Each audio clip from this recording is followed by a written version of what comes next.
Lalu rencananya tanggal 20 Juli ke sana itu juga akan dikunjungi oleh Menteri Kebudayaan Pak Padlijo. Kedepannya pada saat operasional ya itu akan dibentuk satgas, memang satgas untuk mengawasi juga koperasi-koperasi yang keluar jalur lah. Selamat Hari Koperasi. Koperasi ke-78. Baik.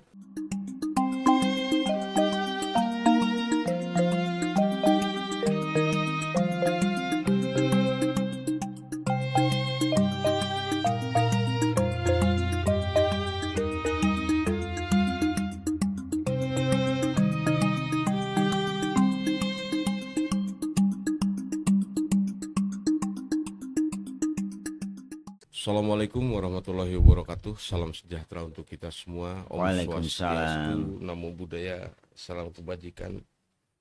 Rahayu, rahayu, rahayu, Sampurasun. Rambes. Ketemu kembali di channel Berpikir Merdeka, Rakyat Bicara, di channel kami Pikirkan Rakyat. Dalam kesempatan ini, di pagi ini, kedatangan tamu yang sangat luar biasa sekali. Beliau adalah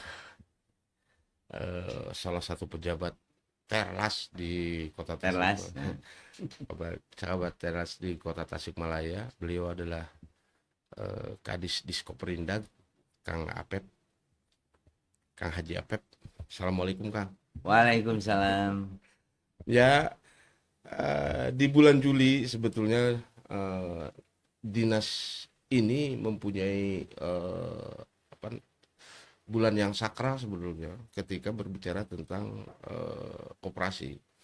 Tanggal 12 Juli Hari Koperasi, apapun alasannya Dinas Diskoperindak ini menjadi apa namanya? Menjadi magnet sebetulnya di bulan ini.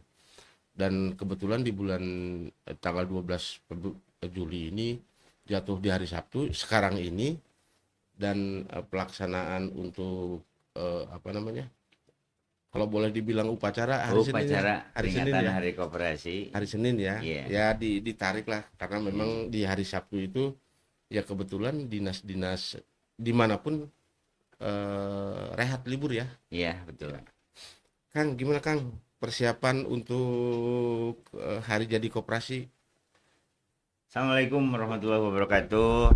Ya, tanggal 12 Juli ini memang merupakan hari ulang tahun koperasi, Betul. apalagi Kota Tasikmalaya ini Ya, merupakan itu kota dilaksanakannya Kongres pertama. betul. Kongres pertama yang pada saat itu hadir memimpin rapatnya Pak Proklamator Dr. Andes Haji Muhammad Hatta.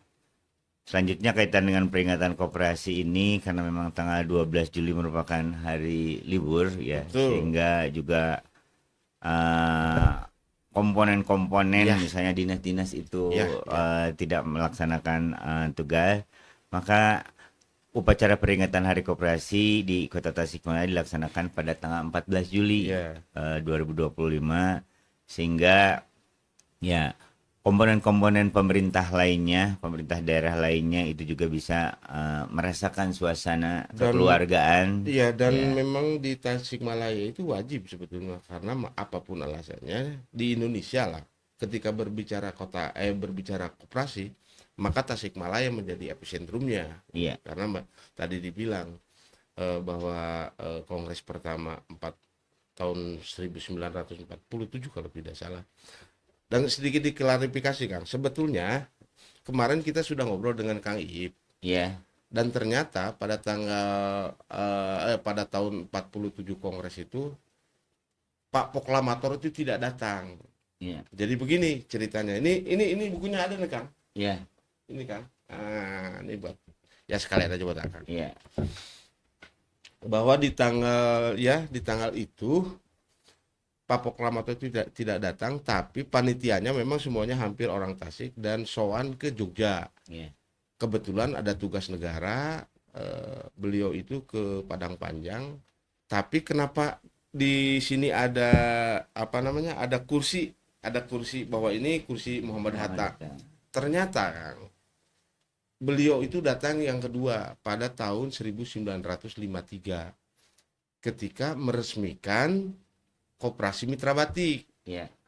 Nah, beliau ingat pada 47 itu ada teman-teman panitia datang ke sini, maka beliau ingin melihat tempat kongres, datanglah ke PPKT kalau tidak salah, kantor PPKT. Nah, datang di situ, duduk di salah satu kursi, maka itu dijadikan ini. Tapi terlepas itu nggak jadi masalah lah. Iya. Ya, soal itu nggak jadi masalah sebenarnya. Yang jadi penting apa namanya? Selain dari kekuatan kota Tasikmalaya katakanlah, yang lebih penting itu kan tentang koperasinya. Ternyata kota Tasikmalaya itu menjadi pusat apa ekonomi kerakyatan dibuktikan dengan munculnya koperasi. Nah, selayaknya mungkin kenapa kita juga ngobrol dengan Pak Kadis, ya apa namanya, Hari Koperasi ini dijadikan sesuatu yang luar biasa untuk brand image kita gitu Iya. maksudnya. Di sisi lain juga kemarin juga sempat ngobrol di luar, sempat ngobrol bahwa ada peresmian Tugu dan sebagainya. Dan konon launching launching apa launching koperasi koperasi Merah Putih itu juga diundur ya, Kang? Iya, betul. Jadi launching Koperasi Merah Putih di rencana kita yang juga mendapatkan informasi bahwa itu akan di-launching pada tanggal 19 Juli Oke. 2025 di Hmm. Klaten. Klaten, Di jadinya Klaten. Klaten ya. Di Klaten Oke. jadinya. Nah, Kang, terus antara koperasi yang kita punya nih, karena epicentrum itu apapun yang ada yang ya, ketika berbicara koperasi itu Tasikmalaya menjadi epicentrumnya.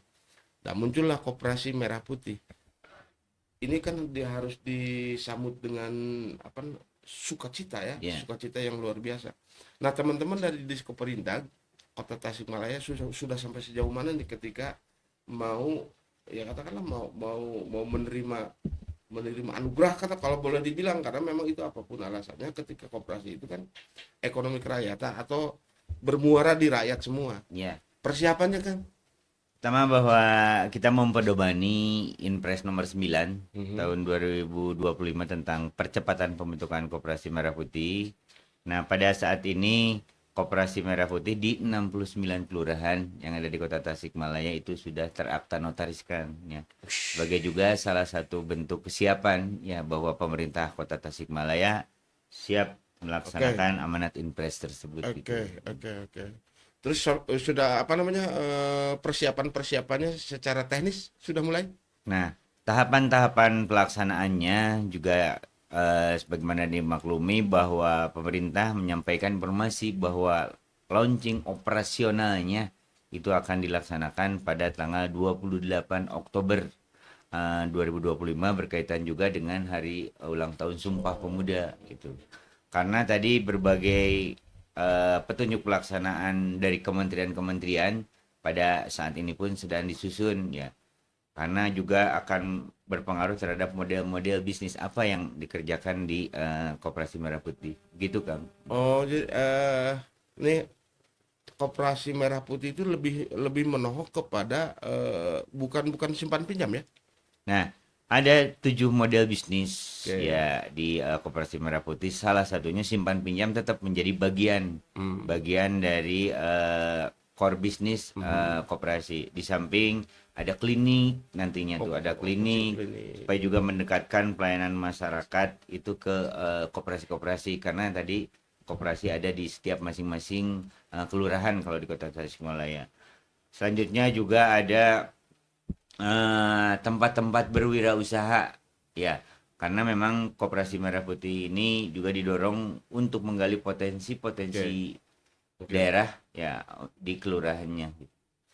Nah, terus terakhir oke lah, oke itu sepakat karena memang potensi apa berdampingan dengan kekuatan di kearifan lokal masing-masing berarti Iya. gitu. Nah ini kan Kang Kadis yang jadi menarik sebetulnya mah ketika berbicara tentang itu tuh, tentang apa namanya, tentang gedung gedung PPKT kalau tidak salah. Iya.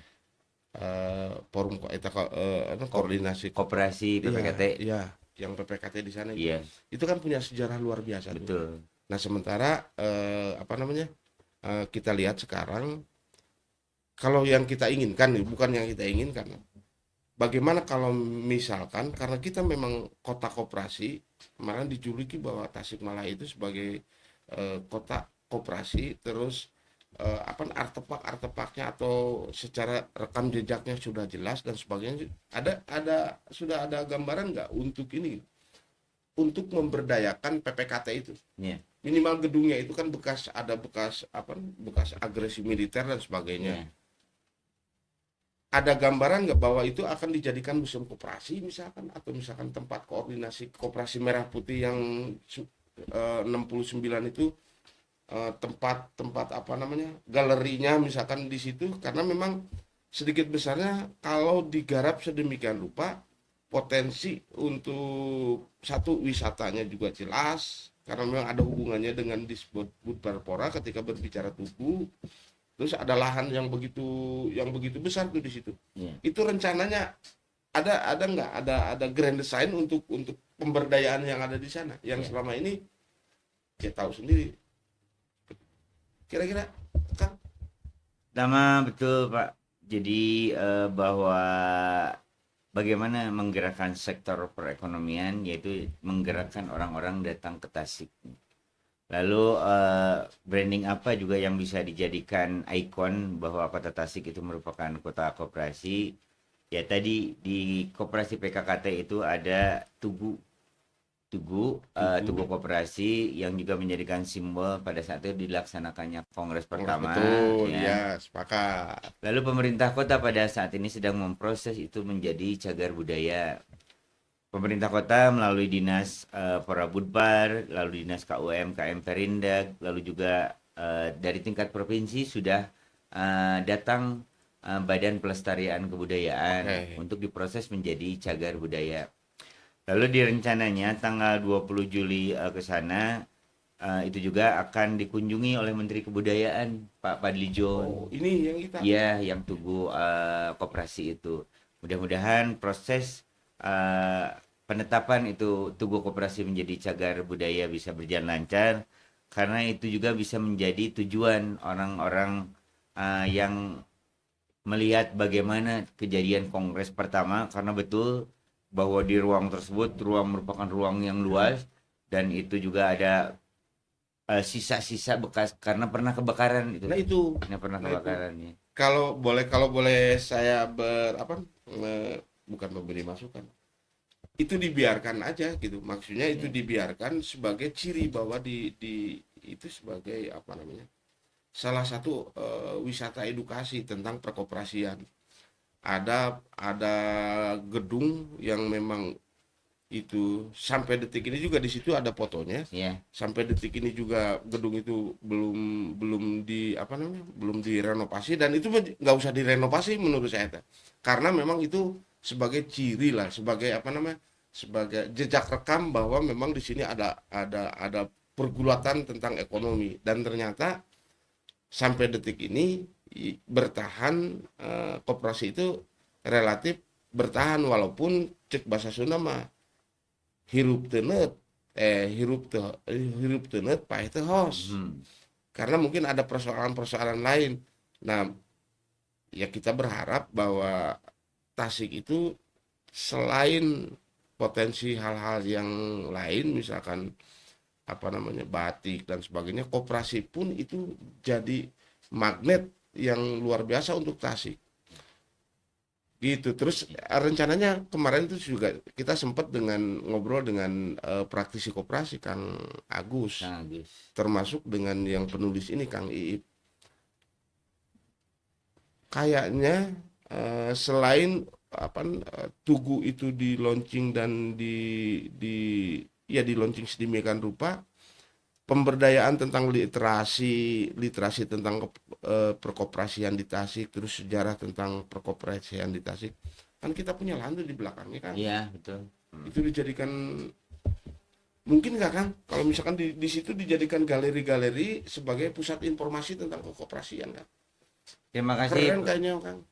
Kayak ini mah hanya saya aja ya. Ya, terima kasih nih Kang. Pertama terima kasih Kang Iip juga yang telah memberikan nuansa yang lebih luas kepada kami dan yang di Dinas KUM KM Perindak Kota Tasikmalaya. selanjutnya juga Pak Agus ya, Ketua Koperasi PKKT, Betul. Ketua PKKT, bahwa proses penurunan cagar budaya itu kedepannya hampir sama. Ketika tugu cagar Nah, itu tugu koperasi itu menjadi cagar budaya, maka pasti orang-orang juga ingin melihat sejarah untuk mengulang. Lalu di sejarah itu juga kedepannya juga kita akan komunikasikan dengan pemerintah pusat, bagaimana di situ ada museum tentang koperasi. Lalu di situ juga bisa karena lahannya luas ya, di situ ada sentra-sentra untuk pelaksanaan UMKM, ya, kulinernya UKM, sehingga orang yang berkunjung ke cagar budaya Tugu Koperasi itu terfasilitasi dari sisi sejarahnya melalui museum, iya lalu betul, terfasilitasi juga dari keanekaragaman produk betul. Kota Tasikmalaya, produk koperasi-koperasi di Kota Termasuk pusat Tasikmalaya. informasi potensi-potensi daerah yang ada di landscape lah, minimal diorama tentang tentang perekonomian bisa disimpan di situ, Iya galeri, betul. Karena memang sangat luas betul. dan bisa dijadikan tempat transaksi sebetulnya nanti pada pada akhirnya eksekusinya mah di tempat misalkan di situ ada galeri taruh misalkan batik atau kelom ya sejenis master lah Iya, atau sejenis dummy, ada pengunjung tiba-tiba ingin membeli itu dengan partai yang banyak misalkan iya, tinggal diarahkan tuh di sana itu karena memang tidak ada nih sekarang iya. di kota Tasma. Nah, persoalan kemarin juga sampai sempat debat tebal Pak Kadis. Nah, kira-kira pandangan Pak Kadis gimana nih ketika berbicara tentang aset Pak Kadis? Iya. Bahwa itu adalah wilayahnya ada di kota, tapi asetnya itu kabupaten. Kira-kira pandangan Pak Kadis gimana? Sama kalau kaitan dengan yang di Tugu ini tuh, Yang gitu, iya, yang gedung-gedung itu kan sebetulnya aset kabupaten dengan PKKT, PKKT itu ya. kan gitu. Jadi memang awal awal pembentukan koperasi itu pada saat itu belum ada pemerintah Kota Tasikmalaya, Betul. masih Kabupaten Tasikmalaya, sehingga PKKT itu tuh kan pusat koperasi Kabupaten Kabupaten Tasik. Tasikmalaya ya. Betul. Itu dari peristilahan nama saja bahwa itu Proses pun merupakan bukan milik pemerintahan itu tuh, milik koperasinya, milik koperasinya oke gitu. sepakat. Jadi meskipun lokasi itu ada di Kota Tasikmalaya, bahwa tanah itu bukan tanah milik pemerintah Kabupaten Tasikmalaya atau tanah milik pemerintah Kota Tasikmalaya, tapi murni tanah PKKT itu gitu. Menarik kalau begitu. Hmm, Ya artinya biasanya kan begitu nih. iya, Ketika ada di wilayah ya persoalan aset kan, walaupun sebenarnya ketika berbicara aset Tasikmalaya itu Tasikmalaya Raya, ya, tapi sudah dipisahkan apa namanya kebijakan administrasi kota dan kabupaten kan itu biasanya suka jadi persoalan. Nah untuk koperasi kayaknya mah enggak lah enggak ya, koperasi enggak, enggak. karena koperasi itu dari oleh untuk Nah anggota. itu. Terus kalau memang ini benar, misalkan serius, saya pikir luar biasa sekali karena ternyata itu sudah dibuktikan pada zaman dahulu. Pada zaman dahulu itu kan perkembangan ekonomi itu Tasik itu sudah sedemikian maju. Tram ada di Tasik pada zaman dulu tuh. Iya, Tram ada di Tasik segala macam. Bandung kan belum belum punya. iya, Nah, mungkin inilah salah satunya apa namanya permulaan atau salah satunya gerbang untuk memajukan ekonomi kerakyatan. Jangan sampai hanya jargon-jargon saja iya. gitu. Nah, mudah-mudahan di tahun ini terus dibantu dengan supportnya dari pemerintah pusat yang luar biasa dengan munculnya apa namanya Koperasi Merah Putih itu juga sangat luar biasa. Tapi kalau kalau melihat ini ketika muncul kembali lagi ke Koperasi Merah Putih Pak Kadis, ya kita mau ngobrol kemana-mana aja. Kira-kira kendala di masyarakat ketika muncul Koperasi Merah Putih apa tuh? Kira-kira Respon respon baik pemerintah lalu unsur masyarakat terhadap impres tersebut tadi responnya sangat luar baik biasa ya, betul. luar biasa. Lalu juga bagaimana operasionalnya, karena bagaimanapun untuk operasional itu harus ada SOP-nya gitu yang keluar dari masing-masing kementerian. Nah, kita tunggu saja. Tapi tahapan-tahapan yang wajib dilakukan pemerintah daerah itu sudah dilaksanakan sampai 69 kelurahan itu sudah punya akta notaris Koperasi Merah Putih. Nah, oke. Terus di per desa itu ada koperasi merah putih, kepengurusannya gimana tuh? Nah, kepengurusan secara formatur itu sudah terbentuk. Lalu juga setelah ada program operasional, pasti koperasi itu melaksanakan rapat anggota tahunan sebagai Hmm. salah satu mekanisme Ya itu mah wajib. demokrasi di koperasi. Gitu. Ketua, misalkan ketua itu kan suka ada tuh ya, ketua, bendahara, misalkan Iya, sekretaris. Kalau di Koperasi Merah Putih itu, misalkan desa saya nih, iya, kelurahan saya nih, kelurahan. ketuanya siapa sih, Iya, sekretarisnya siapa sih? iya, Pasti kan gitu tuh semua. iya. Ada itu sudah terbentuk tim formatur, ketua, sekretaris, bendahara. Lalu juga di pedoman bahwa keanggotaan koperasi merah putih di kelurahan itu adalah anggotanya hanya yang domisili di kelurahan tersebut. Hmm. Jadi tidak boleh lintas kelurahan ya, Ya, karena di masing-masing kelurahan ada betul, koperasi merah betul, putih. betul. Kepengurusannya itu maksudnya eksternal itu apa memang dari masyarakat atau memang ada karena ini kan program pemerintah nih. Ya. Ada unsur-unsur pemerintahan masuk di dalam kepengurusan tidak?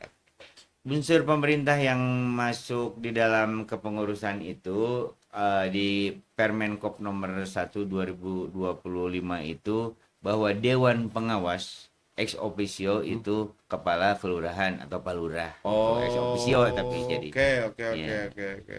Jadi ini yang mengawasinya lurah, iya, lurah setempat. iya. Artinya lurah itu menempel siapapun nantinya. Siapapun ex officio gitu Oh, namanya. terus kalau misalkan kepengurusan itu masyarakat yang ada di situ atau Masyarakat yang ada tokoh-tokoh? di situ, Oh, masyarakat yang ada oke, di oke, situ. Bang. Iya. Karena tadi anggota di kepengurusan itu dipilih oleh anggota-anggota di wilayah kelurahan tersebut. Kenapa saya ngomong seperti ini? Ada ya wajar lah ketika ada Hmm. kekhawatiran kan saya seperti itu. Takut-takutnya itu muncul, misalkan program yang seperti itu muncul, takutnya seperti halnya program apa dana dana kelurahan misalkan, dana desa Hmm. yang lebih jelas di kabupaten lah. Ada dana kelurahan. Yang sampai sekarang kan dana kelurahan itu debatable.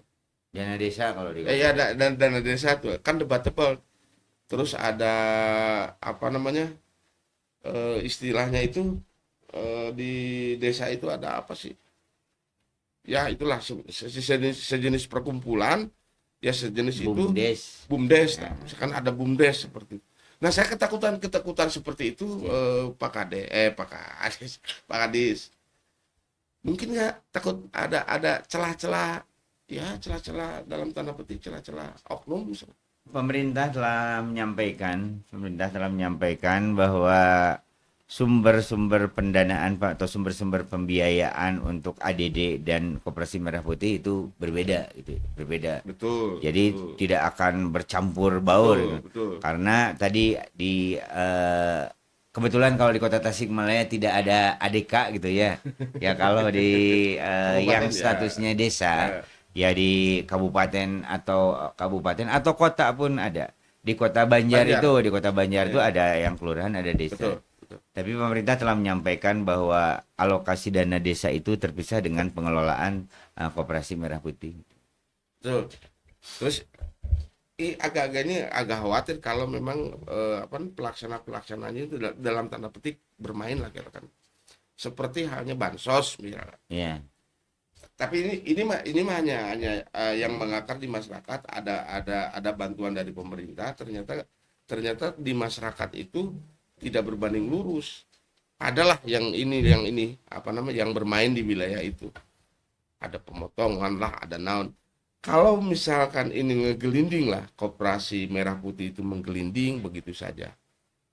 Eh, ya karena kita juga masyarakat ketika dininabobokan dengan apa namanya dengan bantuan-bantuan itu kan juga ada juga yang bermain di situ yang entahlah apalah misalkan tiba-tiba di bansos tiba-tiba punya ATM dan sebagainya disatukan diambil padahal itu sifatnya apa namanya sangat privasi sekali tapi ketika muncul itu ada penggiringan dan sebagainya gitu Pak Kadis. Insya Antisipasi Allah itu tidak. Jadi karena koperasi itu nanti juga akan melaksanakan rapat anggota tahunan di mana masing-masing anggota sepakat yang merupakan sepakat atas ADART yang akan dibuatnya. Pasti di pembahasan ADART itu tidak akan bercampur baur dengan ya, ya, yang ya, saya lainnya. paham, Bang. Jadi insya Allah bahwa ada wilayah-wilayah yang memang untuk koperasi Merah Putih, ada wilayah-wilayah Ya, ya, koperasi ya, lainnya, ya, ya. ada juga wilayah-wilayah yang lain gitu. Dan tidak akan membunuh koperasi-koperasi yang yang yang berjalan ya. Tidak, Pak. Tidak. Ini berbicara koperasi juga ada yang menarik nih, Hmm. Pak Kadis. Kan sekarang tuh banyak juga koperasi-koperasi Yeah. yang mengatasnamakan koperasi lah, Yeah. katakanlah seperti itu. Yang memang berafiliasi dengan bank-bank misalkan. Khususnya koperasi-koperasi, dan koperasi itu saya juga belum pernah melihat bahwa ada rapat anggota, ada apalah dan sebagainya.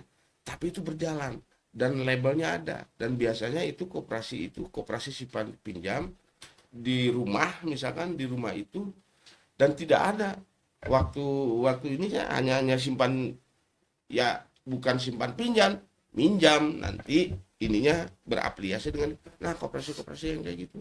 Tak ubahnya itu koperasi, sebetulnya tak ubahnya koperasi itu dengan apa ya?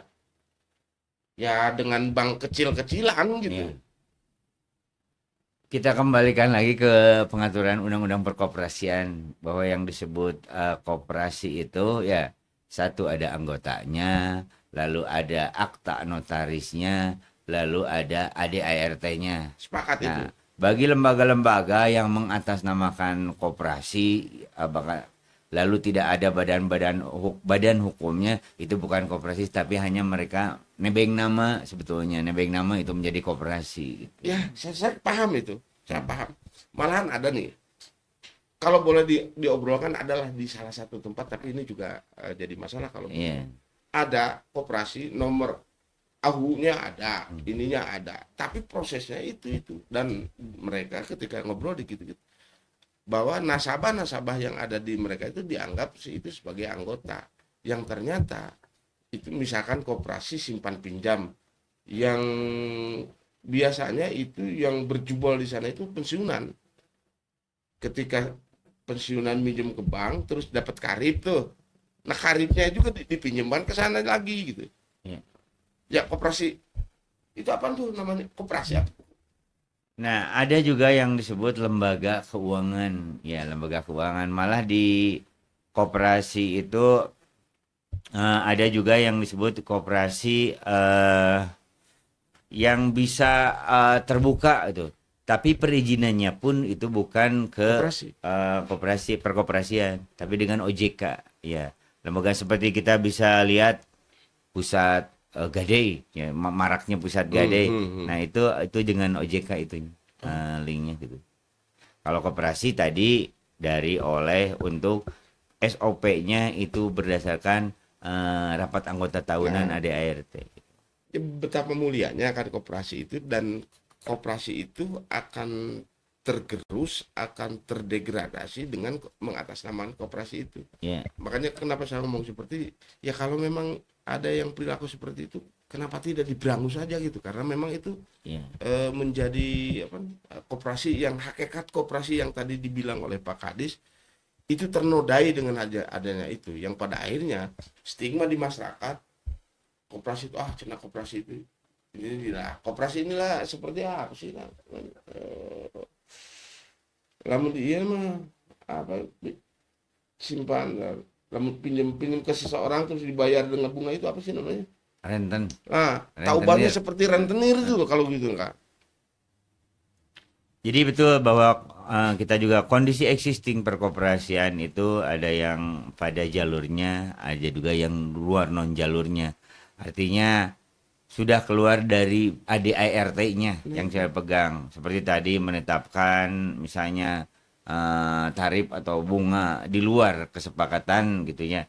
Padahal kan kalau di perkoperasian kalau ada misalnya kelebihan itu digunakan juga untuk kesejahteraan anggotanya, bukan pengurusnya. Nah itu Dan itu yang terjadi nih, dan itu marak Pak Kadis. Iya. Harus ada satgas lah, Iya. satgas membuat satgas tentang perkoperasian, dan Iya. itu memang harus diberangus. Dan itu ternyata seperti halnya Bang Emo. Iya. Bang Emo itu kan menghantam ekonomi kerayaatannya gitu. Yang itu. Kira-kira tuh. Apalagi betul, terima kasih. Jadi bahwa memang dibutuhkan satgas dan kalau kedepannya pada saat operasional ya itu akan dibentuk satgas, memang satgas untuk mengawasi juga koperasi-koperasi yang keluar jalur lah, keluar Ya, jalur. termasuk pengawasan terhadap Koperasi Merah Putih bisa keluar jalur. Iya, Oke kan? iya. Sama. Jadi kami menyampaikan itu satgas itu untuk seluruh koperasi, bukan Oke, hanya koperasi Merah Putih dan tapi juga berlaku juga untuk koperasi-koperasi lainnya. Apalagi di era sekarang ya, betul. era pinjaman online itu Itu, juga bisa menjadi perusak warga betul, masyarakat. Gitu. betul. Dan salah satunya mungkin saya bisa kebayang lah kenapa pemerintah pusat Prabowo dalam hal ini menggelontorkan tentang Koperasi Merah Putih. Mungkin itu salah satunya untuk apa namanya, untuk mengkanter pinjaman-pinjaman online dan sebagainya, karena memang ternyata dampak dampak dari itu luar biasa terhadap masyarakat, sampai masyarakat apa nih, di bawah itu sampai kisruh gara-gara itu. Peranata-peranata yang dibangun dengan ini, dengan adanya apa, judol dan sebagainya, atau pinjaman online, itu merusak. Dan Iya, mudah-mudahan Operasi Merah Putih ini sebagai solusi alternatifnya siap. mungkin. Mm. Terakhir Ya, Pak Kadis, terus teman-teman di Diskoperindak khususnya untuk menghadapi apa namanya, launchingnya Koperasi Merah Putih, termasuk hari Senin, apa saja sih? Terus katanya sih ada literasi seminar ya kalau tidak salah. Jadi belum. nggak? Jadi pertama selamat hari ulang Ya, tahun betul. Koperasi yang ke-78. Siap. Mudah-mudahan ulang tahun ini mengingatkan kita juga bahwa koperasi itu merupakan suku Soko guru. ya soko Soko guru guru kan. perekonomian. Jadi kita semangat, apalagi tadi sejarah bahwa kota kita juga bagian menjadi bagian kota koperasi. Ya. Lalu kaitan dengan persiapan hari ulang tahun itu kenapa dilaksanakan juga menjadi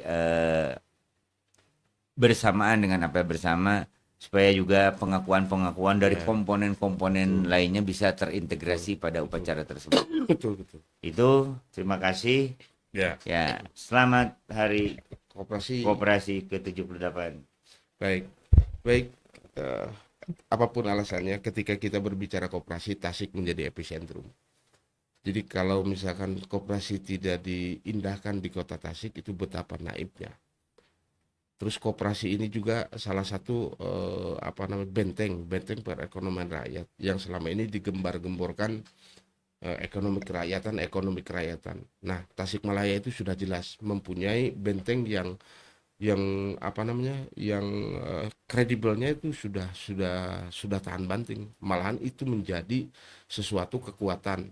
Kenapa pada saat itu di mana di PKKT itu di apa, diberangus, dibom, dibakar, itu salah satu apa namanya, kekhawatiran pada saat itu, kekhawatiran kolonialis kalau perekonomian kota Tasikmalaya itu maju, karena memang ekonomi politik itu tidak bisa di apa nih, tidak bisa dipisahkan.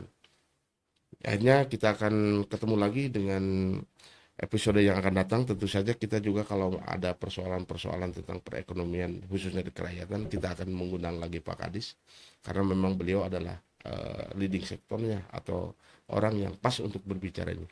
Ketemu lagi di episode yang akan datang, tentu saja dengan channel Berpikir Merdeka, Rakyat Bicara, dan channel Kita Pikirkan Rakyat. Assalamualaikum warahmatullahi wabarakatuh. Waalaikumsalam. Salam warga Kota Tasikmalaya. Ya.